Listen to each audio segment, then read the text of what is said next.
Hey guys, my name is Ryan. And my name is Muska. Welcome to Overwatch Central. So as you can probably hear, I am a little bit ill. I am literally sick of going up against good Reapers. So on today's Denied, a series where we go over countering certain problematic heroes, we will be covering Reaper. So why is Reaper a problem? Well, since McCree got nerfed, tanks are becoming unruly in the game, so Reaper has taken up the mantle as the tank killer, as his damage up close can quickly get out of control. This, together with his ability to get around and behind the enemy quickly, allows Reaper to appear out of nowhere and absolutely destroy a team's backline too. There's no way you'll deal more damage than Reaper in a close quarter fight, so even letting him get close can be a big no-no. He's pretty much any tank's nightmare, so you always have to keep up a strong anti-flank and reactive play. Also, unlike other heroes, when you hear Reaper's audio cue for his ultimate, it might be too late to stop it from tearing your team apart. But let's have a look at how all of the heroes fare against Reaper. First up for the offense heroes is Genji, who can reflect damage back at the Reaper that doesn't expect it, and will quickly finish him off. But look out, as Reaper can wait out your reflect and will then have the upper hand. McCree can catch a Reaper with a flashbang, but Wraithform can act as an escape. If you can catch him coming out of Wraithform though, you should have an easy kill. Pharah is a surefire counter. Reaper cannot do any damage if Pharah stays at range, so she can just throw rockets at him from a distance. Reaper versus Reaper is all about headshots and cooldown management. That's pretty much it.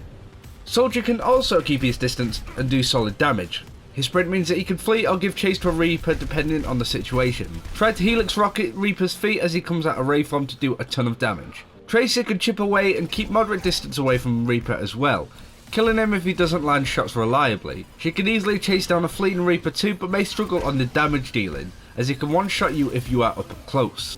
Bastion will mow Reaper down from a distance, but if Reaper manages to get around, a couple shots in the core are bound to take Bastion out. Hanzo can keep track of Reaper with his sonar arrow and line up a scatter arrow during Reaper's Wraith form, but if too close, Hanzo obviously loses this fight. Junkrat's trap can cause plenty of issues for Reaper. He can Wraith form in the trap, but it rarely is enough to keep him alive actually. Up close, Reaper will win, but has to watch out for the total mayhem. Mei will lose against Reaper if Wraith form is off cooldown, otherwise you have a good chance of freezing him. The Tourbillon turret can be annoying for anyone, but if Reaper gets around and close to it, he will take it out before it's barely done any damage. And finally, Widowmaker. She can line up an easy headshot if the teleportation is in her sight, but similarly to Hanzo, will struggle if Reaper makes his way around to you.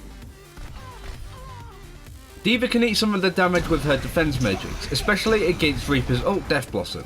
She can escape using her boosters and also give chase much like Soldier can. And with her high HP pool, she will most likely have time to react and get out of there if needs be. Reinhardt will have a thorn in his side with Reaper. You can easily get behind a Reinhardt and shoot him in the backside if Rein has his shield up. So if Rein's taking damage from the front, he can't really drop his shield. However, in a one-on-one, his hammer swings can make easy work of a Wraith formless Reaper. Reaper should give Roadhog a hard time, but landing a hook on a Reaper with no Wraith form means that it's a fairly quick death. Winston will die quickly if Reaper just lands a few headshots, so watch out for that. But if you do see a fleeing Reaper, do give chase, as that's what Winston is really good at. And Zarya can make easy charge from Reaper, but Reaper can also burst through those shields pretty quickly. It's a bit of a mixed bag of results to say, so we don't really know who is favoured here. On to the supports. Lucio can speed boost and heal to create distance and enough sustain to prevent his team from suffering too much damage. This, as well as the sound wave, can really put Reaper off. Not so much of an actual counter pick though. Mercy. I think you know the drill at this point.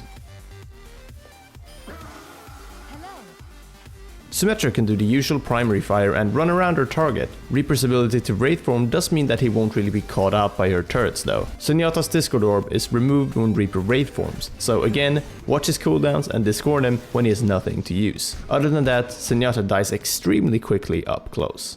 So as you can see, we don't really have a lot of counters to choose from with Reaper.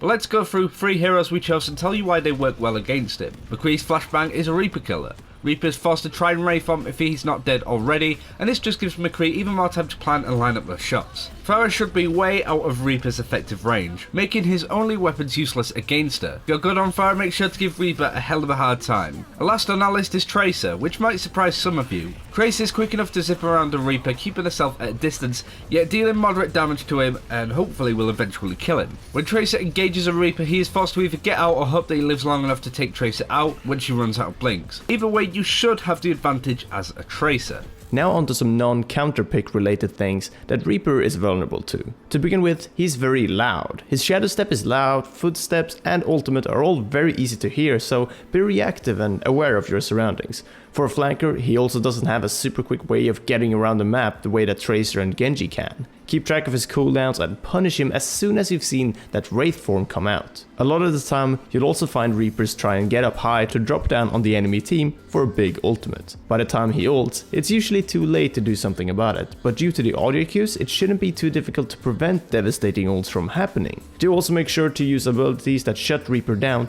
to prevent damage. Pharah concussive shots, Roadhog hooks, Reinhardt stuns and even ice walls are all abilities that Reaper really can't do much about. Don't hesitate to shut Reaper down if his team are getting ready for a big push, even at the cost of one of your own ultimates. With Reaper out of the game, the enemy won't do nearly as much damage. And that's it for this time. Thank you very much for watching. Sorry about the nasally throat, I can't help when I get ill. It was always inevitable that I would get ill when doing these daily videos, so apologies if that's put you off in the video in some way. I literally can't help it. Do like this video and do check out the playlist of all the other denied videos in the description below and on screen now.